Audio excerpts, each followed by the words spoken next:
Stewart-Smith. Thank you, Mr Speaker. That's quite a mouthful, non-controversial, but I take the honourable member's point. The Reserves and Other Lands Disposal Bill, or otherwise known as a rolled bill, it's quite an interesting bill when you look at some of the history. It's a sort of a journey through history, really, and local government and interaction with central government, and some of the errors that need to be dealt with in this bill. The bill makes a number of non-controversial changes, which I guess I'm in a different camp to the honourable member, to land statuses resulting from applications from local authorities and government departments. There are 9 proposed by the Department of Conservation, 6 by local authorities, and 1 each from the Ministry of Transport and the Nelson Marlborough DHB, which of course is in the Kaikoura electorate. Matters are included in a roll bill.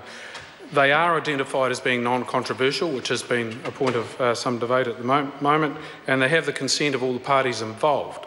So it's right that we deal with these things through the House today in a bill like this. It's absolutely essential that we get these things sorted out, and so that the land concerned is actually used for the purposes now that is needed by the people who really should have control of them.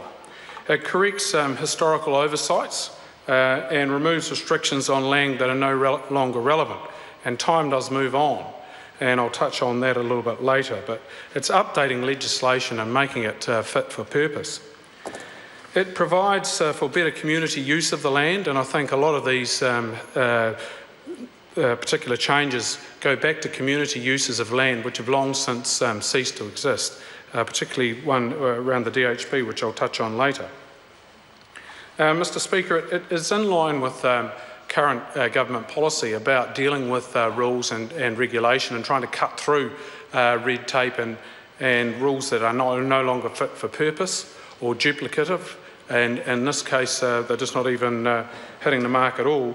And currently we're running through with the Rules Reduction Task Force focusing right on these particular matters. And I know I've had the pleasure of holding 2 Rules Reduction Task Force meetings where we've engaged with the councils, with various industry sector groups, and identifying issues that might be dealt with. And my understanding is there's an interim report going to the relevant minister who will be able to come up with some really good changes that will get rid of some of those duplicative rules and rules, so we avoid having to wait as long as we have in this case with some of these rules going back and mistakes going right back into the 1800s.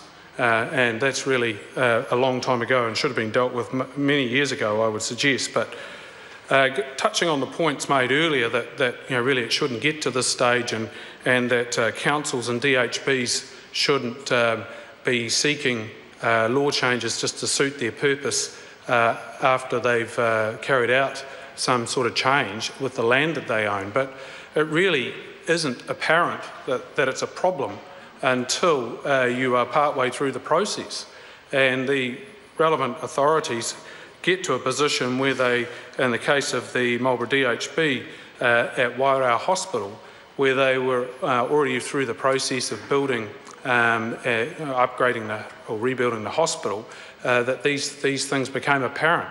I can report that the Wairau Hospital rebuild is actually complete now, but nonetheless it still needs to be brought up to date with these relevant changes.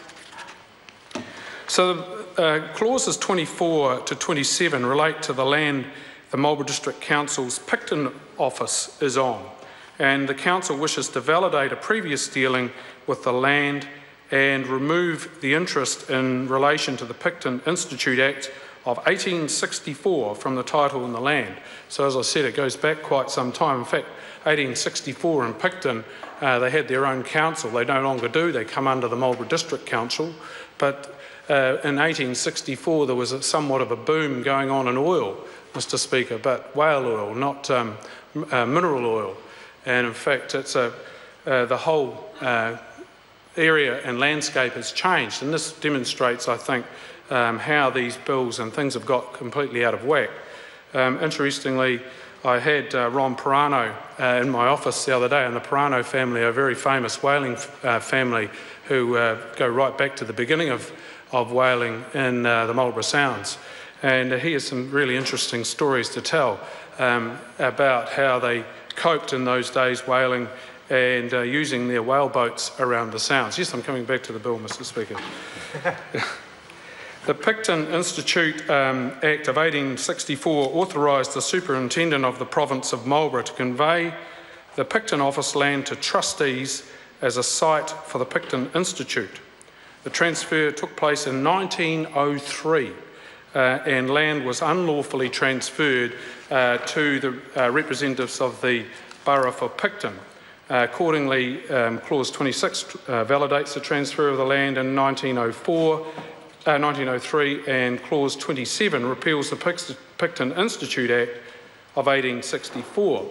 And the reason this all happened back in 1903 was the last of the trustees died, and they couldn't find replacements for them, and then the the Institute unlawfully transferred the land. So that mistake goes right back really to the unfortunate demise of the trustees and nobody stepping up to take their place. And had they done so, things could have been dealt with in a lawful manner. We wouldn't be dealing with this today. But however, that's history. And the building itself is no longer, as I said, used. It's used by the council, the Marlborough District Council, but there's no Picton Institute any longer. There's no Picton Council, and so it's quite right that this bill deals with that. Clauses 28 to 34 relate to the 5 pieces of land owned by the Nelson Marlborough DHB. One of those pieces of land, Mr. Speaker, is a bit of land out at French Pass for a public health nurse. That is no longer used. There is no public health nurse stationed out there.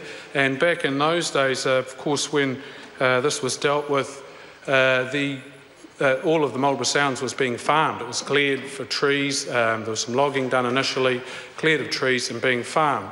We had a large population living out in that area in the Sounds, and if you've ever been out there, Mr. Speaker, or anyone else has been out that way, it is a very long, windy drive on a modern road.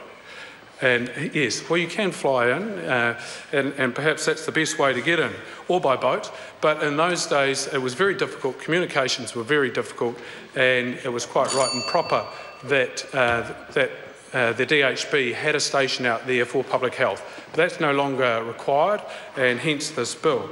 In fact, today it's gone back as reverting much of that land to native, as it should do, and it's very beautiful. But accordingly, clauses 30 to 34 remove the relevant trusts from the titles and revoke any reservations of the land as reserves. I'd like to now just turn to the member from the opposition mentioned earlier, the Overseas Investment Office and relevant to the Land Information Office, and I think it really shouldn't go unchallenged. He said about some of the approvals that have gone through, and he mentioned the Crayford Farms, which has been bought by Shanghai Pengjin. And I had the pleasure with other members of the relevant committee for this bill of travelling around and looking at the Shanghai Pengjin operation, which is run by Landcorp now. And I think it has demonstrated that actually the Act does work and that the Land Information Office and the Minister are doing their job, because Shanghai Pengjin had, as part of their conditions, undertaken to spend $18 million upgrading that farm, and actually they spent $22 million. And I think that brings back the importance of the Land Information Office and the Minister responsible for this bill, Mr. Speaker. So I think one other thing I'll just touch on before I finish is the Oamaru and the Waitaki Council land, which I think Lookout Point is, or Foresters Heights. That goes back to 1885, 1937 and 1947, Orders in Council, all one after the other, putting error on top of error. So it's appropriate that this bill deal with that, Mr. Speaker. So it's with pleasure that I commend the bill to the House. Thank you.